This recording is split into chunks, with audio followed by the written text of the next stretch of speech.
যাদের মোবাইল হারাই যায় তাদের যা কষ্ট হয়, বিশেষ করে একটা মোবাইল হারাই গেলে আমার মনে হয় একটা ছেলে মৃত্যুর চেয়ে বেশি কষ্ট হয় আমার মনে হয়, যেহেতু আমার হয়েছে। ভুক্তভোগী একজন এসেছিলেন, প্রায় ৫-৬ লাখ টাকা পর্যন্ত দিয়ে দিয়েছে এবং কাজের কাজ কিছুই হয়নি।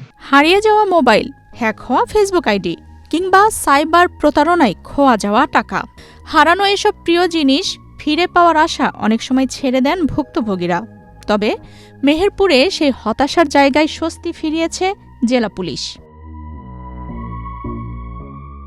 গত ২ মাসে অভিযান চালিয়ে ১৭,৪৩,০০০ টাকা, ১০৮টি মোবাইল ফোন এবং একমাত্র স্মার্ট সিটি বসুন্ধরা, আধুনিকতায় এক ধাপ এগিয়ে ২৬টি হ্যাক হওয়া ফেসবুক আইডি উদ্ধার করে প্রকৃত মালিকদের কাছে ফিরিয়ে দিয়েছে সাইবার ক্রাইম ইনভেস্টিগেশন সেল। ২৭শে আগস্ট বৃহস্পতিবার সকাল ১০:৩০টায় মেহেরপুর পুলিশ সুপার কার্যালয় প্রাঙ্গণে আয়োজিত এক অনুষ্ঠানে উদ্ধারকৃত এসব মোবাইল ও অর্থ ভুক্তভোগীদের হাতে তুলে দেওয়া হয়। দীর্ঘদিন পর হারানো মোবাইল এবং হারিয়ে যাওয়া ফেসবুক আইডি আর খুইয়ে বসা টাকা হাতে পেয়ে উচ্ছ্বসিত প্রতারণার শিকার এসব সাধারণ মানুষ।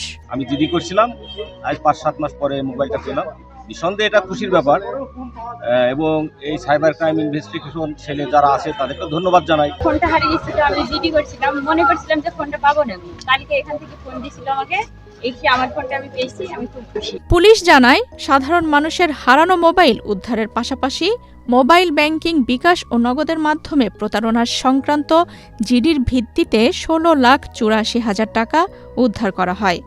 এছাড়া ভুলক্রমে অন্যের অ্যাকাউন্টে চলে যাওয়া ৫৯,০০০ টাকা সহ মোট ১৭,৪৩,০০০ টাকা মূল মালিকদের বুঝিয়ে দেওয়া হয়েছে। সাইবার অপরাধীদের বিষয়ে জনসাধারণকে আরও সতর্ক থাকার আহ্বান জানিয়ে মেহেরপুর পুলিশ প্রশাসন জানায়, ডিজিটাল মাধ্যমে সাধারণ মানুষের নিরাপত্তা নিশ্চিত করতে ও প্রতারকদের প্রতিরোধে এই ধরনের অভিযান ভবিষ্যতেও অব্যাহত থাকবে। অনলাইনে কিছু প্রতারণা হয়, বিশেষ করে জিনের বাদশা দেখবেন মোবাইলে আপনার ওই সুন্দর সুন্দর অ্যাড দিয়েছে, মা বোনদেরকে বলতেছে আপনি আমার সাথে যোগাযোগ করেন, আপনার স্বামীকে আপনি আপনার মনের মতো করে বশ করতে পারবেন, আপনার কোথায় উঠবে আর বসবে। আমাদের মা বোনেরা তো খুবই খুশি যে এতদিন তো আমাকে ধমক দেয়, মারধর করে, নির্যাতন করে, এইবার আমি করব, অথবা আমার কথাতে উঠবে বসবে, এতে আর সুখের এবং ভালো খবর দিতে পারবে।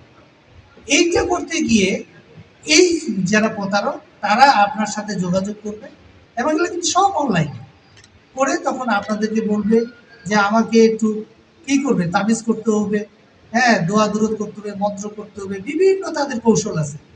তো এইগুলো হিন্দু হলে মন্ত্র করতে হবে, পূজা দিতে হবে, মুসলিম হলে দোয়া দুরুদ করতে হবে, আপনার বিভিন্ন কৌশল অবলম্বন করে আপনার কাছে টাকা চাবে। এইভাবে করে চাইতে চাইতে আপনার এক সময় আমরা দেখেছি ভুক্তভোগী একজন এসেছিলেন, প্রায় ৫-৬ লাখ টাকা পর্যন্ত